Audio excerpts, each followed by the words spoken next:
그들에게 제공하셨던, 그러니까 엄청난 은혜를 하나님 주신 거잖아요. 그런데 정작 그곳에 살게 된 그들은 그때부터 엉뚱한 일들을 해 나가고, 왕이라는 사람, 특히 솔로몬, 왕이 될 자격도 없고 아무것도 아닌 어린 자를 하나님이 긍휼을 입혀서 왕의 자리에 세워주셨는데, 그리고 그에게 지혜를 주셨고 모든 것들을 다 주시겠다고 약속하셨는데, 그 약속을 받고 그가 한 행동은 이방 여인을 취하고 엉뚱한 길로 갔다. 예수님의 12제자, 주님이 직접 불러서 지혜도 주시고 권능도 주시고 많은 것들을 가르치셨는데, 결국은 예수님 십자가 돌아가실 때에 모른다고 부인하고 다 떠나가 버렸다. 성경은 인간을 규정하기를 죄인이다, 그렇게 말씀을 하셨습니다. 의인은 없나니 하나도 없다. 모든 사람이 죄를 범하였음에 하나님의 영광에 이르지 못한다.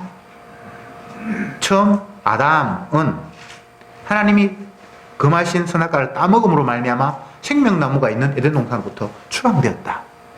성경이 인간을 규정할 때는 이렇게 규정을 합니다. 이사야 예를 들면 지렁이 같은 너 야고바, 에레미야 같으면 소도 임자를 알고 나귀도 구유를 아는데 너희는 나를 알지 못한다. 어쨌건 성경이 말씀하시는 인간상은 한마디로 죄인입니다. 죄의 싹은 사망이라고 말씀하셨습니다. 그래서 지옥 가야 마땅한 자라고 인간을 하나님은 규정하셨습니다. 그게 성경의 이야기입니다. 그런데 지금까지는 제가 하나님이 인간을 어떻게 규정하시는가라는 걸 말씀을 드렸습니다. 그러면 이 세상 인간들은 우리 자신 인간을 어떻게 규정하는가를 한번 생각해 봅시다. 성경이 인간을 규정하는 거와는 다르잖아요. 인간에게는 교육에서 무한한 가능성을 가지고 있어. 그래서 그 가능성을 깨우기 위해서 교육이 필요하고, 그의 숨은 재질을 교육을 통해서 일깨워줌으로 말미암아 참다운 인간상, 인간에게 남에게 도움이 되는 그런 인간으로 만들겠다라는 것이 어린 아이를 학교로 보내는 부모님의 마음, 모든 인간들의 마음이죠. 여기에는 그 어떤 것도 죄인이다, 죄로 말미암아 하나님의 은혜로부터 추방되었다, 그래서 그 결과 죄의 싹은 사망이다, 이런 식으로 인간을 규정하지 않잖아요. 미국이 선거철이 되어서 매일 신문에 난리가 나는데 서로 대통령이 되겠다고 하고, 또 지지하는 사람도 이 사람이 돼야 우리나라가 앞으로 행복할 거라고 서로 열광을 하죠. 그 모든 의식 가운데에서는 우리가 마땅히 멸망받아야 한다, 모두가 다 죄인이다라는 그런 의식과는 다른 생각을 그들에게 찾을 수 있습니다. 남 이야기가 아니고 이제 우리 이야기를 해봅시다. 내가 나를 어떻게 규정하는가? 예수님이, 성경이 인간, 나를 규정하는 그와 같이 내가 나를 인정하고 있는가라는 걸 오늘 본문은 우리에게 묻고 있습니다. 세상에 가장 귀한 게 뭐죠? 나죠, 나. 어떤 사람은 아내가 가장 소중하다 그러고 자식이 가장 소중하다 그러고 부모가 가장 소중하다, 다 거짓말입니다. 나가 가장 소중해요. 부모가 자녀를 사랑하는 것도 나와 관련이 있기 때문에 사랑합니다. 결과적으로 나를 사랑하는 거예요. 어떤 인간도 예외가 없습니다. 나는 자녀를 위해 생명을 버린다, 그것도 자기 사랑의 한 가지에 지나지 않습니다. 제가 열왕기상 솔로몬의 이야기를 읽어놓고 왜 이런 이야기를 하는가, 거듭 말씀드리지만 인간이 이렇다는 거예요. 주님의 은혜를 받고 사랑을 입고 했음에도 불구하고 그는 그 은혜와 사랑에 대한 감사로 주님 앞에 나아가는 것이 아니라 더 많은 욕심, 더 많은 기쁨, 더 행복한 삶. 아내가 700명 그러면 됐잖아요. 근데 이게 모자라. 왕궁을 짓는데 얼마나 화려하게 지었습니까? 세상에 가장 좋은 재료와 최고의 기술자를 불러서 그 당시에 모든 것들의 최고를 가지고 조합을 해서 만들었잖아요. 근데 그것도 모자랍니까? 계속 금은을 수입하고 또 방패를 금으로 만들고 애굽의 말들을 수입해오고 뭐가 부족한지 계속해서 채우려고 하고 있는 거예요. 이게 선악과 따먹고 스스로 신이 된 인간의 욕망입니다. 모든 인간이 이와 같습니다. 다르지 않습니다. 솔로몬을 보면서 나를 봐야 돼요. 이 사람 왜 이럴까? 독특한 사람이네. 이렇게 규정할 것이 아니라 내 모습을 주님께서는 솔로몬 왕을 통해서 보여주시는구나. 여러분들이 받은 것이 솔로몬만 못하다라고 생각할 수 있는데 그렇지 않아요. 주님이 우리에게 주신 것은 다 주셨어요. 생명을 너에게 주신 분이 무엇을 아끼시겠느냐? 성도에게 주님은 그렇게 말씀하셨어요. 자기 생명을 십자가에서 내주신 분이 예수님이잖아요. 생명을 주신 분이 뭐가 아까워서 우리에게 주시는 걸 주저하시겠습니까? 다 주신 거예요. 그런데 정작 다 받은 우리는 어떻게 사는가라고 물으면 솔로몬과 다르지 않다라는 결론을 가질 수밖에 없습니다. 신이름도 뭐 아스다롯, 밀곰, 몰록, 그모스, 오늘 본문에 나타난 신만 해도 이방신이 이제 4명이 나오는데 뭐 이런 이름을 우리가 생소하게 들어서 피부에 와닿지 않는다면 우리식으로 해봅시다. 한국식으로 뭐 삼신할매, 뭐 이사가는 무슨 신, 무슨 신 이런 걸 갖다 다 섬겼다는 거예요. 전보로 가고 절에도 가고 또 뭐 이상한 거 있으면 또 가고. 요즘 우리나라에는 허경영이가 막 뜨는데 맨날 대통령 나온 사람 있잖아요. 허경영. 그 사람도 뭐 기치료 한다 그러면서 하는데 그게 종교예요. 수많은 사람들이 그 밑에 가서 이것도 섬겨보고 저것도 섬겨보고. 왜? 뭐 내 잘되면 좋으니까. 그냥 타로점도 보고 손금도 보고 발금도 보고. 족금이라는 것도 있어요. 못 들어봤습니까? 있어요. 텔레비전 보면 나와요. 하여튼 별걸 다 하는 거예요. 별걸 다 하는 거예요. 심지어는 그런 것들이 무식하거나 배우지 못한 사람이 하는 것이 아니라 과학자들도 박사들도 권력을 가진 사람들도 심지어 대통령이 되려고 하는 그런 사람들마저도 그런 일을 해요. 신문에 자주 나는데 대통령 후보들이 하는 일 가운데 표면적으로 웃기는 게 조상의 무덤을 옮기는 거예요. 여러분 그런 거 많이 들어봤죠? 그거 다 점쟁이한테 큰 사람이 되려면 무덤을 잘 사야 된다고 해서 조상의 무덤들 옮기고 그런 거 신문에 나잖아요. 그 사람들이 뭐 IQ가 낮은 사람입니까? 배운 게 없는 사람입니까? 그 인간의 마음이 그런 거예요. 혹시나 내가 잘 될 수 있을까? 뭐 무덤 옮겨서 손해볼 일은 없을 것 같고 혹시 잘 되면 좋은 거 아닌가라는 이런 생각 때문에 자꾸만 뭔가에 유혹이 되는 거예요. 그게 우상숭배의 마음이에요. 우상을 섬긴다고 하니까 꼭 그 앞에서 뭐 절을 한다든지 헌신을 한다든지 그런 식으로 섬긴다고 생각하는데 그게 아니라 그의 마음이 빼앗기고 혹시 그것을 통해서 나에게 뭔가 좋은 일이 오지 않을까라고 기대하는 그 마음 자체가 우상숭배예요. 근데 모든 인간들은 다 제 잘되기를 원하잖아요. 어젯밤에 꿈을 꿨는데 꿈자리가 이상해. 그래서 뭔가를 피하게 되거나 계획이 된 걸 갖다가 취소하거나 교회 다니는 사람들 그런 사람들 많아요. 혹시나 애군이 닥치지나 않을까.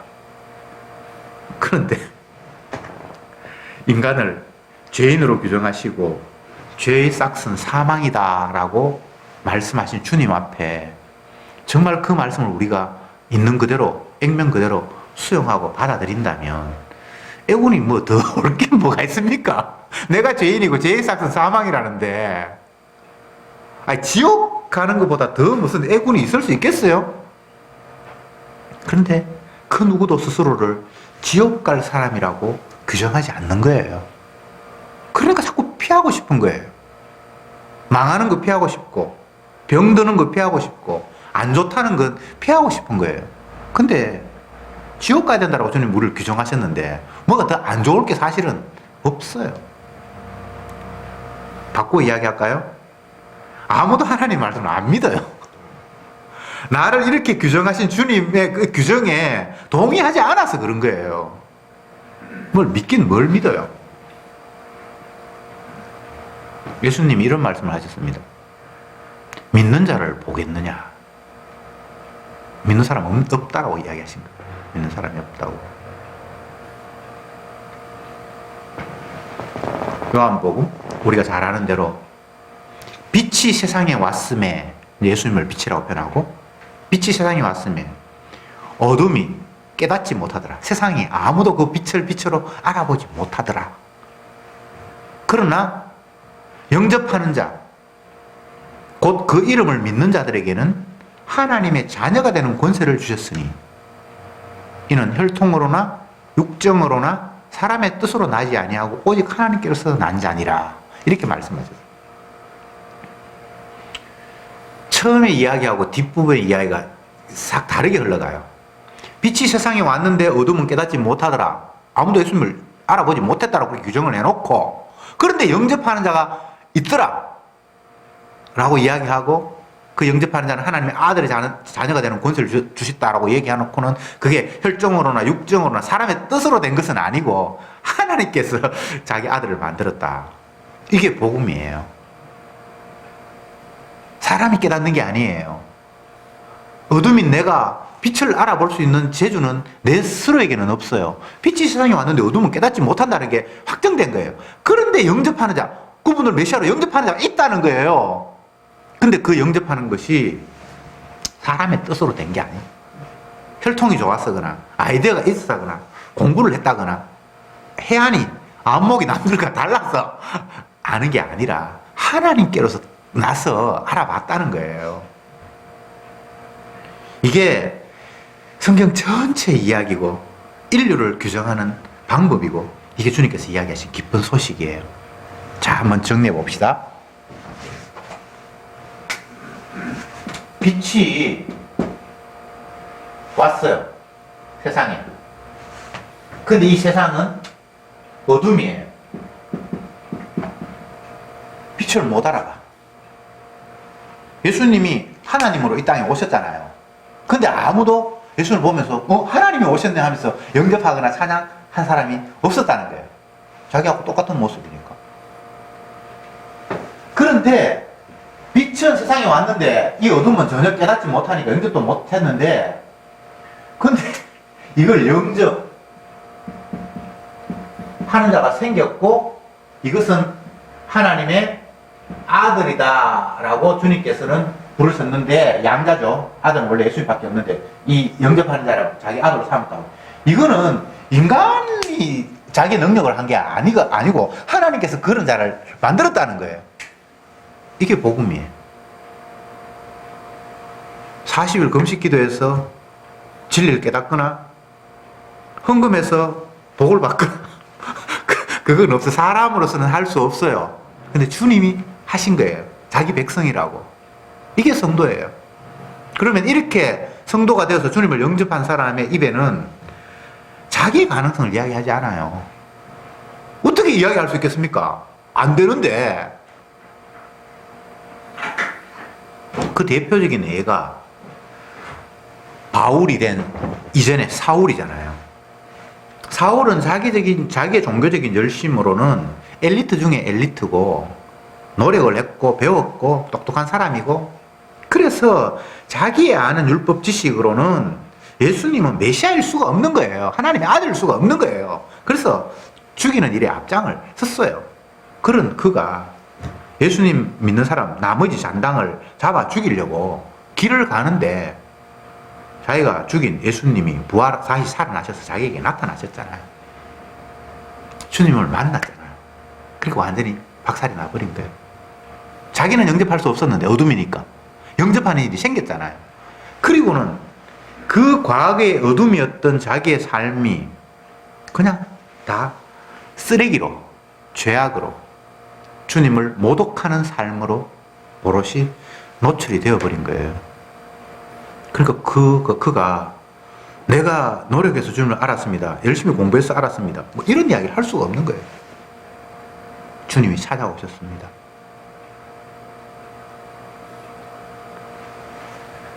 주님을 찾아오게 하시는 방법이 있는가? 없어요. 나는 은혜 줄 자에게 은혜를 주고 긍휼히 여길 자를 긍휼히 여긴다. 이 한마디 속에는 내가 주면 받고 안 주면 못 받는다는 거예요. 철저히 주님은 인간의 능력을 배제하시면서 우리에게 찾아오십니다. 예수님이 이 땅에서 하신 일들 가운데 복음서에서 가장 많은 분량을 차지하는 것이 무엇인가 하면 사람 무시하는 일이에요. 표면적으로 주님께서 말씀하신 가운데는 이방인, 이스라엘 백성들이 개돼지 취급하는 로마 백부장이 이스라엘에 있는 이 사람들보다 믿음이 제일 낫다. 이렇게 얘기를 해버렸어요. 유대인들은 이방인을 개돼지 취급하거든요. 하나님 택한 백성이 아니니까.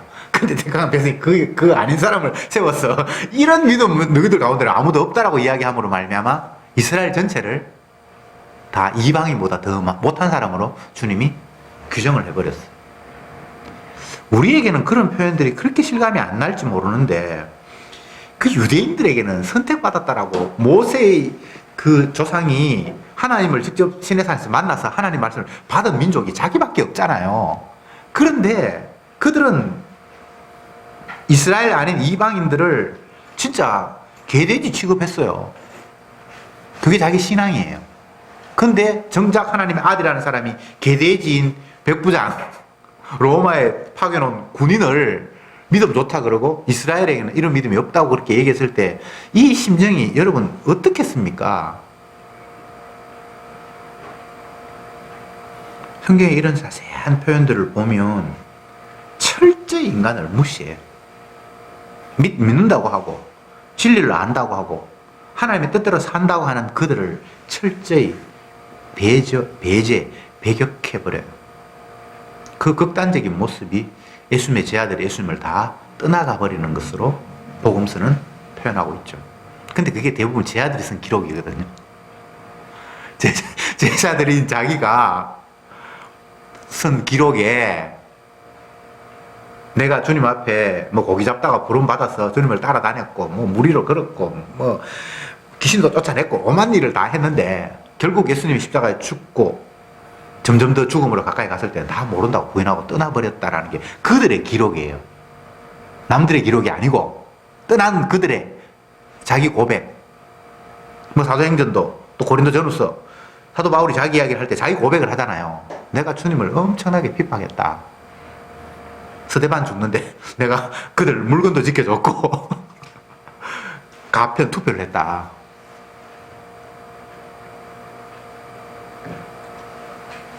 인간은 주님의 은혜가 와서 영접하는 자가 됐을 때에 자기에게 나오는 고백이 나는 예수님을 잡아 죽였다.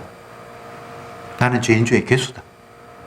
내가 그동안 했던 것들은 정말 어두운 가운데서 행했던 소경이 소경을 인도하는 것 같은 모두를 다 구덩이에 빠뜨리는 그런 일밖에 내게는 없었다라고 고백을 하게 되고 마치 예수님의 제자들이 복음서에서 내가 예수님을 모른다고 부인하고 잡아 죽였다라고 한 것처럼 그런 고백이 나올 수밖에 없죠. 그러면서 나는 그랬는데 주님이 나를 자기 사랑 보여주기 위해서 택하셔서 영접하게 하셨고 눈을 열어주셨고 보게 하셨고 죄인 중에 괴수라는 사실을 내게 일러주셨다라는 이런 고백을 하게 하시는 거예요. 성경 한 구절 찾아봅시다. 신명기 29장 구약성경 309페이지입니까? 신명기 29장 4절 같이 한번 읽어보겠습니다. 시작. 그러나 깨닫는 마음과 보는 눈과 듣는 귀는 오늘날까지 여호와께서 너희에게 주지 아니하셨으니 이게 지금 무슨 말입니까? 이스라엘 백성들을 40년 동안 광야로 끌고 와서 이제 가나안 땅으로 집어넣기 전에 거의 뭐 40년 막바지에 주님이 하신 말씀이 깨닫는 마음과 보는 눈을 오늘까지 내가 너에게 주지 않았다는 거예요. 그래서 계속 너희들이 나를 원망하고 불평하고 애굽으로 돌아가겠다고 하고 적들이 나타나면 그 앞에 벌벌 떨고 주님이 적들을 그동안 물리친 걸 다 경험함에도 불구하고 아직까지 내가 너에게 깨닫는 마음과 보는 눈을 허락하지 않았다. 주님이 눈 열어주지 않으면요 못 봐요. 이건 사람이 할 수 있는 게 아니에요. 경험했다. 그 경험도 아무 소용이 없어요. 제사를 경험 못했습니까? 그보다 더 많은 경험을 한 사람이 없잖아요. 주님의 살아계심을 경험했잖아요. 심지어 죽은 자를 살리기도 했거든요. 그런데 그 경험이 깨닫는 마음과 보는 눈을 열어주지 않을 때는, 성령이 오기 전에는 무용지물인 거예요.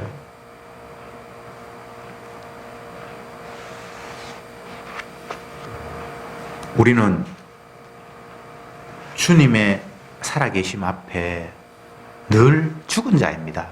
쓰레기 같은 자입니다. 아무것도 아닙니다. 주님이 그런 목적을 위해서 우리를 만들었어요.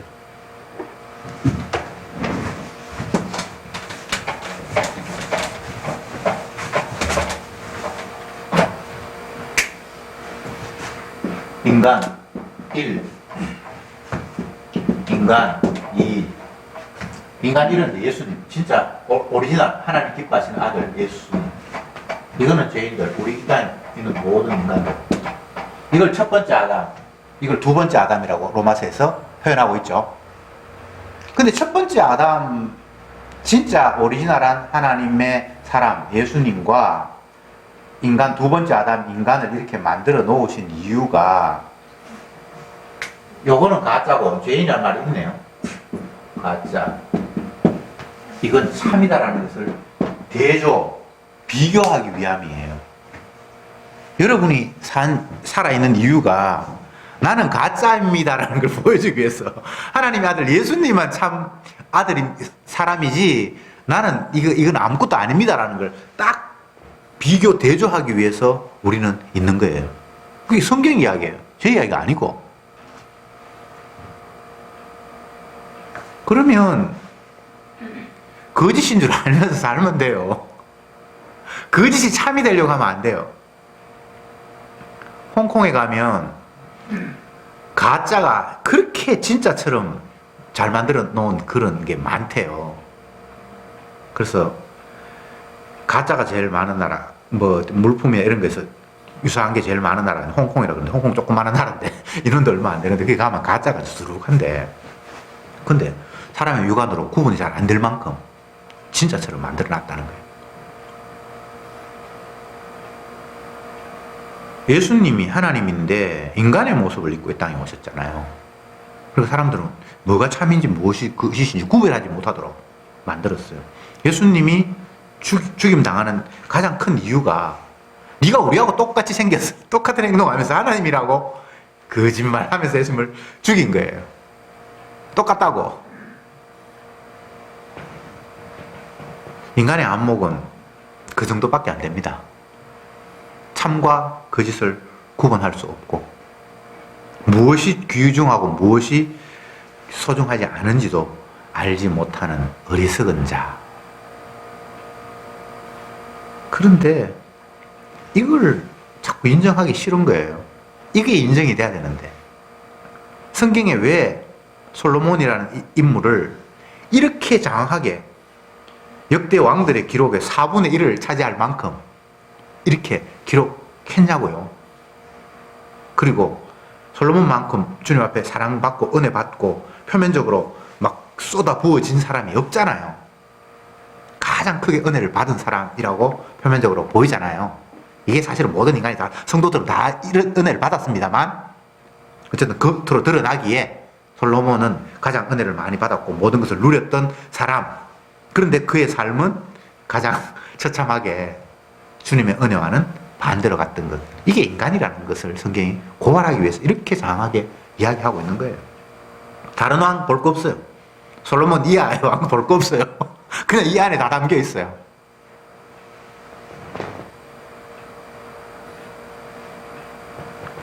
왜 성경을 보면서 주님이 말씀하시고자 하는 것들은 놓치고 엉뚱한 것들을 자꾸 보는지 몰라요.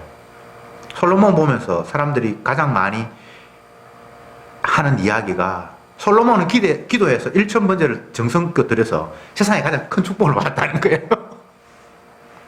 큰 축복을 받으면 뭐합니까? 이렇게 하나님 마음을 떠나서 나라가 두 조각이 나버리고 이스라엘 나중에 사라져버리고 없어져 버리는데 무엇이 핵심인지를 사람들이 못 찾는 거예요.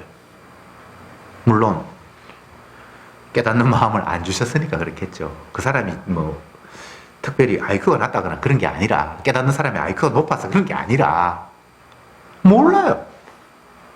공부해도 모르고 경험해도 모르고 뭐 그건 뭐 이미 이 땅에 수많은 인류들이 경험한 바니까.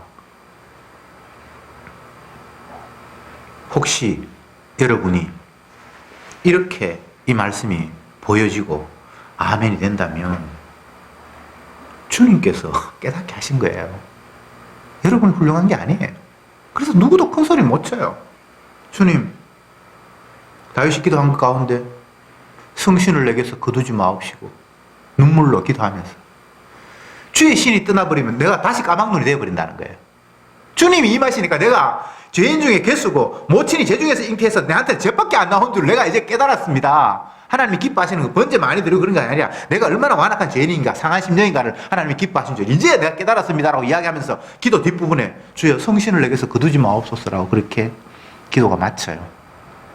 주의 영이 떠나가 버리면 내가 다시 까막눈이 되어버린다는 거예요.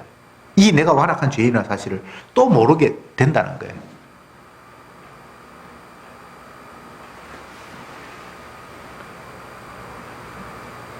끝없이 세상에서는 인간에게 가능성을 이야기를 하고 노력할 것들을 촉구하고 있죠. 근데 복음을 보면 그렇지가 않아요. 인간에게 가능성 없어요. 그래서 오로지 주님만 바라볼 수밖에 없다는 결론이 나와야 돼요. 내가 할 수 있는 일은 아무것도 없구나. 내가 열심히 배워서 뭐 자녀를 교육하고 목사가 되어서 열심히 교회에 다 빵. 안 된다라는 거예요. 인간은 사람으로서는 할 수 없어대 주가 하셨다라는 이 말 하나 남기기 위해서 주님은 우리를 지금도 끌고 가세요. 그게 삶의 현장 속에서 날마다 고백이 돼야 돼요. 나는 내 힘을 하려고 했는데 안 되는구나. 사람으로서 할 수 있는 게 아니구나. 그게 무엇이 되었건. 그래서 주님이 허락하셔야만 그 무엇 하나도 단 한 발짝이라도 내가 하루 숨 쉬는 것도 내 발 가지고 내가 걸어서 교회 나오는 것마저도 이게 내가 하는 일이 아니라 주님이 인도하셔야만 되는구나. 요한계시록에서 문을 열면 닫을 자가 없고 닫으면 열 자가 없다. 천국을 그렇게 표현해놨어요. 주님이 열어주시면 들어오는 거지 사람이 밖에서 뭘 문을 두드리고 해가지고 열리는 게 아니에요. 그리고 천국 안에 들어가면 그를 또 빼내갈 사람도 없어요.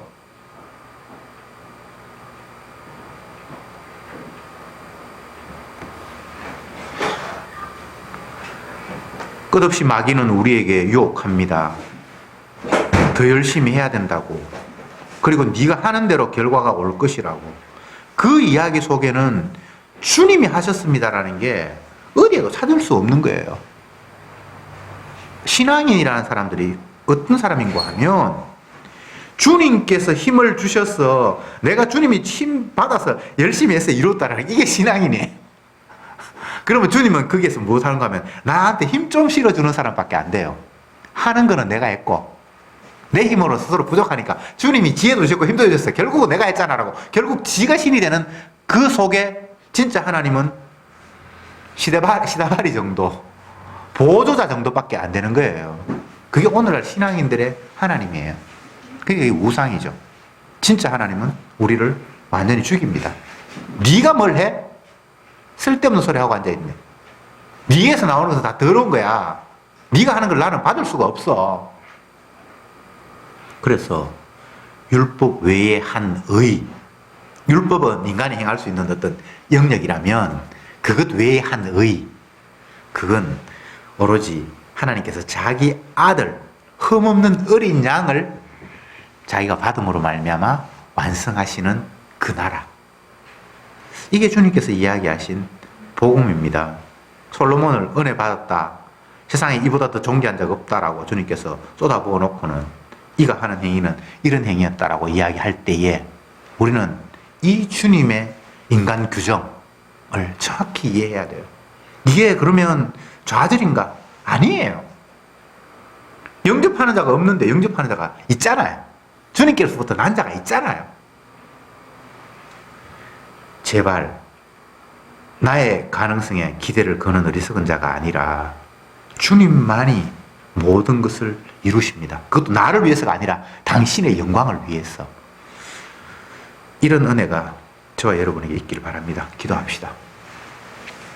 주님, 감사합니다. 오늘 이 시간도 저들을 이곳에 불러주셨습니다. 그리고 우리가 얼마나 완악한 죄인인가를 다시 한번 확인했습니다. 은혜 받은 것들은 너무나 크고 많은데 우리는 결과적으로 내 욕망을 추구하면서 그 은혜를 허비하고 말았습니다. 주여, 이런 우리들을 위해서 주님이 대속의 피를 흘리지 않으면 안 된다라는 사실을 다시 한번 말씀을 통해서 깨닫고 오로지 주님의 대신 희생하심 그것만 소망하는 저들이 되게 하옵소서. 예수님의 이름으로 기도드립니다. 아멘.